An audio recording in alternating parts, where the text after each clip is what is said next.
77 വർഷങ്ങൾക്ക് മുമ്പ് പണ്ഡിറ്റ് ജവഹർലാൽ നെഹ്റു പ്രസിദ്ധമായ ആ പ്രസംഗത്തിൽ പറഞ്ഞു, ഇന്ത്യ ബ്രിട്ടീഷ് രാജ്യത്തിൽ നിന്ന് സ്വാതന്ത്ര്യം നേടിയിരിക്കുന്നു. ലോകം ഉറങ്ങിയിരുന്ന ആ അർദ്ധരാത്രിയിൽ ഇന്ത്യ ജീവിതത്തിലേക്കും സ്വാതന്ത്ര്യത്തിലേക്കും ഉണർന്നു. എന്നാൽ സ്വാതന്ത്ര്യത്തിനായി ഒന്നായി പോരാടിയ ഭൂപ്രദേശം ഇന്ത്യ, പാകിസ്ഥാൻ എന്നിങ്ങനെ രണ്ട് രാഷ്ട്രങ്ങളായി വിഭജിക്കപ്പെട്ടു. ലോക ഭൂപടത്തിൽ അങ്ങനെ രണ്ട് സ്വതന്ത്ര രാജ്യം കൂടി അടയാളപ്പെട്ടു. ഭൂമിശാസ്ത്രപരമായ വിഭജനം മാത്രമായിരുന്നില്ല, സ്വത്തുക്കൾ, സൈനിക ശേഷി, സാംസ്കാരിക കേന്ദ്രങ്ങൾ എല്ലാം വിഭജിക്കപ്പെട്ടു. തന്ത്രപരമായ ആ വിഭജനം എങ്ങനെയാണ് പൂർത്തിയായത്? 1947 ജൂൺ 16 പഞ്ചാബ് വിഭജന സമിതി എന്നറിയപ്പെട്ടിരുന്ന ഒരു committee governor general Jenkins Lord മൗണ്ട് ബാറ്റണും മറ്റുള്ളവരുമായി ചേർന്ന് രൂപീകരിച്ചു.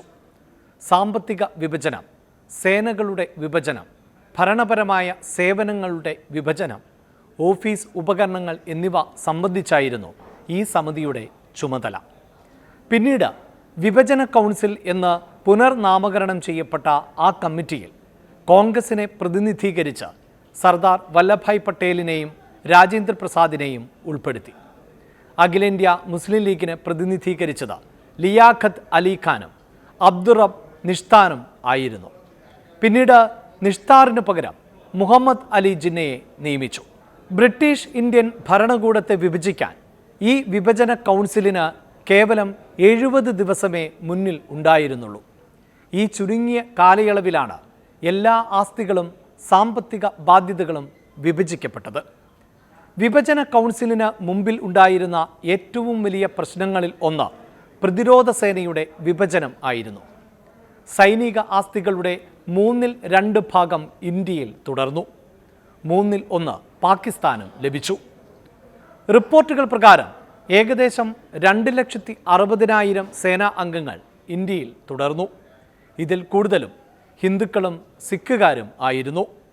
മറുവശത്ത് ഏകദേശം 1,40,000 സേനാ അംഗങ്ങൾ പാകിസ്ഥാനിലേക്ക് പോയി. അവരിൽ ഭൂരിഭാഗവും മുസ്ലിങ്ങൾ ആയിരുന്നു. ഗൂർഖകളുടെ ബ്രിഗേഡ് അടക്കം മറ്റ് യൂണിറ്റുകളും വിഭജിക്കപ്പെട്ടു. സാമ്പത്തിക വിഭജനം ആയിരുന്നു മറ്റൊരു വലിയ വെല്ലുവിളി. വിഭജന കരാർ പ്രകാരം ബ്രിട്ടീഷ് ഇന്ത്യയുടെ ആസ്തികളുടെയും ബാധ്യതകളുടെയും 17.5% പാകിസ്ഥാന് ലഭിച്ചു. ഒരേ സെൻട്രൽ ബാങ്ക് തന്നെ ഇന്ത്യക്കും പാകിസ്ഥാനും 1 വർഷത്തിൽ അധികം സേവനം നൽകാനും വിഭജന കൗൺസിൽ തീരുമാനിച്ചിരുന്നു. എന്നാൽ റിസർവ് ബാങ്ക് ഓഫ് ഇന്ത്യയും പാകിസ്ഥാൻ സർക്കാരും തമ്മിലുള്ള ബന്ധം വളരെ വഷളാവുകയായിരുന്നു. 1948 മാർച്ച് 31 വരെ ഇരു രാജ്യങ്ങളും നിലവിലുള്ള നാണയങ്ങളും കറൻസികളും ഇന്ത്യയിലും പാകിസ്ഥാനിലും ഉപയോഗിക്കാമെന്ന് തീരുമാനിച്ചു. 1948 ഏപ്രിൽ 1 സെപ്റ്റംബർ 30 ഇടയിൽ പുതിയ നാണയങ്ങളും നോട്ടുകളും പുറത്തിറക്കാനും തീരുമാനിച്ചു.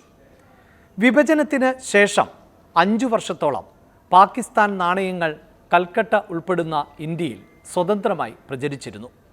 ഗവൺമെൻറ് ഓഫ് പാകിസ്ഥാൻ എന്ന് ആലേഖനം ചെയ്ത റിസർവ് ബാങ്ക് ഓഫ് ഇന്ത്യയുടെ നോട്ടുകൾ പാകിസ്ഥാനിലും ലഭ്യമായിരുന്നു. സാമ്പത്തിക സൈനിക ആസ്തികൾക്ക് പുറമെ മറ്റ് സ്ഥാപക ജംഗമ വസ്തുക്കളുടെ വിഭജനത്തിലും ഇന്ത്യയും പാകിസ്ഥാനും സമവായത്തിലെത്തി.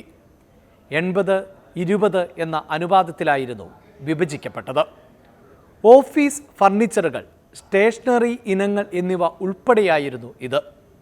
വിഭജനത്തിന് ശേഷം 1950കളിലെ പാർട്ടീഷൻ കൗൺസിലിൻ്റെ ഔദ്യോഗിക ഉടമ്പടി പ്രകാരം പുരാതന വസ്തുക്കളും ശേഷിപ്പുകളും ഇരു രാജ്യങ്ങൾക്കും തുല്യമായി വിഭജിക്കാൻ ശ്രമം നടന്നു.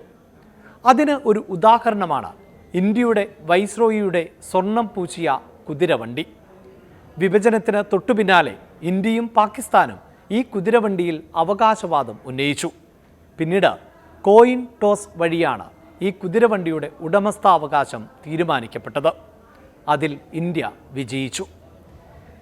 വിഭജന പ്രക്രിയ മൃഗങ്ങളിലേക്ക് പോലും വ്യാപിച്ചിരുന്നു. ഇന്ത്യ പാകിസ്ഥാൻ വിഭജനം അസാധ്യമെന്ന് വിലയിരുത്തിയിരുന്ന പ്രമുഖർ നിരവധിയുണ്ടായിരുന്നു. എന്നാൽ സാധ്യമല്ലെന്ന് കരുതിയ അതിസങ്കീർണമായ ആ വിഭജനം വെല്ലുവിളികൾ എല്ലാം അതിജീവിച്ച് സാധ്യമായി.